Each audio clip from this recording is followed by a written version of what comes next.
différences hommes-femmes sont bien loin d'être des constructions sociales. En effet, aujourd'hui, je vais vous citer un maximum de différences hommes-femmes qui soient anatomiques et physiologiques. Déjà, vous le savez, au niveau de la masse musculaire. Pour les hommes, on est sur 40 à 45% du poids corporel. Pour les femmes, 30 à 35%. Les hommes ont plus de muscles dans le haut du corps et les femmes dans le bas du corps, puisque ça favorise la stabilité et l'accouchement. Au niveau visuel, on a donc plutôt des épaules en V chez l'homme et des hanches en A chez la femme.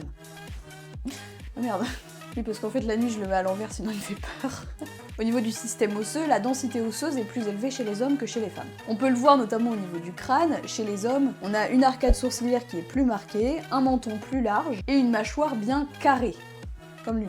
Les femmes ont bien souvent des traits plus fins, avec un angle mandibulaire plus arrondi. Les hommes ont une cage thoracique plus importante, puisque le sternum et les côtes sont plus larges et plus longues chez les hommes, avec des mains et des pieds qui sont proportionnellement plus grands chez les hommes. Au niveau du squelette, les hommes sont plus grands que les femmes, avec en moyenne 10 à 15 cm de plus. Les femmes ont bien souvent un bassin plus large, plus arrondi, avec un angle sous-pubien supérieur à 80 à 90 degrés. L'orifice pelvien est circulaire. Les hommes ont un bassin plus étroit avec un angle inférieur à 70 degrés. Et un orifice pelvien qui est triangulaire. Évidemment, encore une fois, c'est en raison de l'adaptation de la femme à l'accouchement. Également au niveau de la colonne vertébrale, encore une fois pour faciliter l'accouchement, la courbure lombaire est plus accentuée chez la femme pour compenser le poids de la grossesse. Au niveau des membres, les hommes ont des bras plus longs, avec un radius et un ulna qui sont plus massifs. Les femmes ont-elles des jambes qui sont proportionnellement plus longues par rapport au niveau de la répartition des graisses, t'as sûrement déjà remarqué, les hommes ont plutôt un stockage abdominal viscéral, qui fait qu'ils sont plus propices aux maladies cardiovasculaires. Les femmes ont un stockage qu'on appelle gynoïde, c'est-à-dire plutôt au niveau des cuisses et des fesses. Pourquoi? Puisque chez la femme, la réserve énergétique est directement utile pour la reproduction et l'allaitement. Aussi au niveau du système nerveux et du cerveau, les hommes ont un volume cérébral qui est légèrement supérieur. Ne te détrompe pas, les hommes ne sont pas obligatoirement plus intelligents que les femmes, c'est tout simplement lié à la taille corporelle, comme tous les animaux. Ils ont aussi plus de matière grise en moyenne. Les femmes ont-elles une proportion plus supérieure de matière blanche? En fait, on a tout simplement des spécialisations qui sont complémentaires. Les hommes pour les tâches spatiales, l'orientation et la force. Nous en voulez pas quand on est perdu et qu'on trouve plus le chemin, c'est pas totalement notre faute, d'accord? Pour les femmes, on est plutôt sur le langage, le multitâche et la mémoire sociale. Pareil, messieurs, on ne vous en veut pas quand vous savez pas faire deux choses à la fois.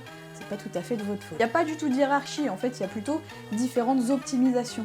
On est extrêmement complémentaires. Au niveau de la température, les femmes ont plus de graisse sous-cutanée. Ainsi, elles ont moins de masse musculaire et donc moins de production de chaleur. C'est pour ça qu'on a souvent plus froid que les hommes. C'est pour ça que les hommes, c'est un petit peu nos petites bouillottes et qu'on se colle à eux. Également, une grosse différence entre les hommes et les femmes, c'est la longueur du cycle. Pour les femmes, le cycle menstruel normal dure 23 à 35 jours et pas 28 jours comme tout le monde le dit. Donc comme vous le savez, il y a beaucoup de fluctuations hormonales qui influencent directement la température corporelle, l'énergie et l'humeur. Et je pense que je vais vous faire une vidéo complète à ce sujet. Pour les hommes, il n'y a pas de cycle mensuel, mais il y a bel et bien un rythme circadien de la testostérone. Les femmes, dues aux œstrogènes, ont une laxité ligamentaire beaucoup plus élevée que les hommes. Elles sont plus souples, mais sont plus à risque de se blesser, notamment en torse. Ainsi, les femmes sont beaucoup plus avantagées en gymnastique, en danse, en yoga, mais sont plus fragiles. Allez, petite dernière sur le métabolisme. Les hommes ont un métabolisme basal plus élevé en raison de leur masse musculaire. Les femmes ont un meilleur stockage énergétique sous forme de graisse. Ça a un impact puisque, en endurance très longue, les femmes utilisent beaucoup mieux les graisses que les hommes qui utilisent plutôt le glycogène. Ce qui fait que parfois elles sont plus résistantes que les hommes sur l'ultra-endurance, mais je vous ferai aussi une vidéo à ce sujet.